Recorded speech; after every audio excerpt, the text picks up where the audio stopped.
Halo semuanya, apa kabar? Hari ini saya mengunjungi sebuah bangunan tua tempat petilasan dengan pintu gerbang berbentuk padu raksa. Apa itu padu raksa? Padu raksa adalah bangunan berbentuk gapura dengan atap penutup di atasnya. Padu raksa di area bangunan tua ini telah menjadi ikon sebuah kota. Tepatnya, ikon sebuah kota yang memiliki beberapa tempat dan desa dengan awalan kata sendang.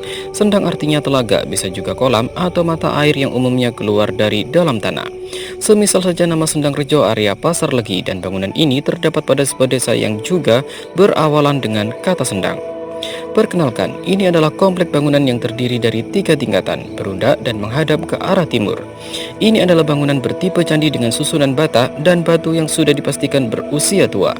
Sama dengan Candi Bataan, bangunan cagar budaya ini juga memiliki sumber mata air. Bedanya, di sini sumber mata airnya berada di atas, bukan di bawah, sesuai dengan namanya Duwur yang berarti tinggi di atas. Untuk menuju ke sumber air, kita harus melewati beberapa makam kuno terlebih dahulu. Bangunan cagar budaya ini berada di atas bukit Amitunon yang secara etimologi berasal dari kata tunu yang berarti membakar. Itu menunjukkan adanya sebuah bangunan suci, tempat pembakaran jenazah sebelum masa Islamisasi. Sumur dan kolam bercandi, semuanya ada di sekitar sini. Beberapa bangunan di dalamnya memiliki arsitektur furnafular, pilar kuadrangular, dan gapura padu raksa. Di dalamnya juga terdapat 2 patung kala mekara dengan motif ular. Agar lengkap, jangan lupa kunjungi juga Tawang Madu di area Kranji. Hitam, merah, hijau, semuanya ada di sana. Semoga itu bisa menjawab sebagian rasa penasaran kita. Sekarang sambil berjalan melipir ke pantai, saya akan bercerita tentang mimpi saya semalam. Jadi, dalam mimpi itu saya membaca sebuah novel tentang teka-teki di desa misteri. Diceritakan bahwa desa itu memiliki ciri bangunan tua yang berbentuk gerbang padu raksa di dekat sebuah rawa. Lalu saya coba mencarinya. Sesuai data, bangunan padu raksa di dekat rawa itu dibangun pada 06, PACP 96, CAGK 01, CPAMP 06. Lalu, situs batu misteri di hutan tertua ditemukan 68 di area hutan jati, yang sebelumnya ditanami labu oleh petani. Soal usia belum bisa ditentukan. Kemudian dalam mimpi itu saya coba buka data soal usia berdirinya sebuah kerajaan. Untuk mengobati rasa penasaran, kerajaan di ujung timur itu tertua atau termuda. Semakin penasaran, lalu dalam mimpi saya juga berusaha mencari di manakah candi tertua dalam pulau mimpi saya. Ternyata candi tertua itu justru berada di barat, bukan di timur. Tentu kalian sudah paham perbedaan antara biografi dan novel. Garis pembeda antara kisah nyata dengan cerita yang berdasarkan kisah nyata. Apalagi jika ada pernyataan dikurangi dan ditambah serta penurunan label dari kisah nyata menjadi kisah viral saja. Kurang lebih seperti ini, dibuatlah sebuah cerita yang di awalnya diberi label nyata dikurangi dan ditambah. Nanti, ketika ada yang bertanya mana data fakta dan lokasinya, cukup saja dijawab.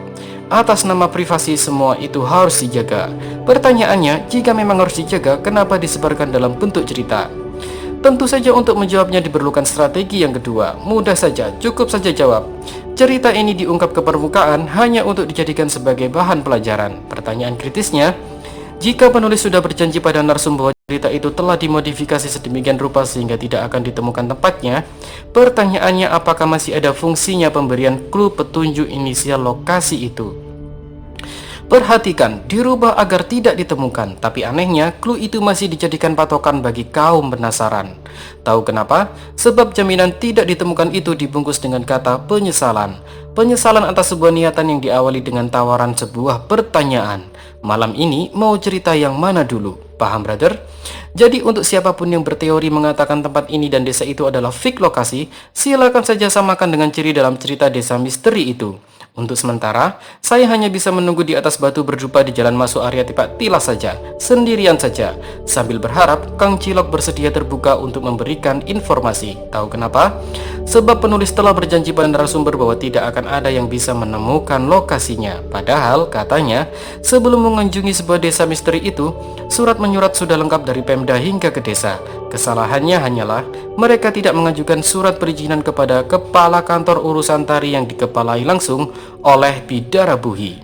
Ingat, ini hanya hiburan, tidak perlu dijadikan sebagai bahan perdebatan. lanjutkan saja dan selamat berteori. Pada akhirnya, yang asli dari ujung timur sekalipun akan berlindung di balik kata privasi. Jika sudah buntu dan menyerah di depan gerbang Hotel Wisnu, kemarilah. Saya ajak menjelajah ke area Tipat Tilas dengan sopan santun tanpa perlu drama seperti itu. Final investigasi tapi masih terus mencari. Tenang saja brother, setelah ini akan saya preteli dari sisi misteri satu persatu. Punya label warga penghuni, tapi sekian lama masih saja terus mencari. Sesuai dengan tema, misi mahasiswa ke desa haruslah ilmiah, bukan sekedar menggali sumur dan memasang pipa saja. Sekali lagi, ini hanya hiburan semata. Sampai jumpa.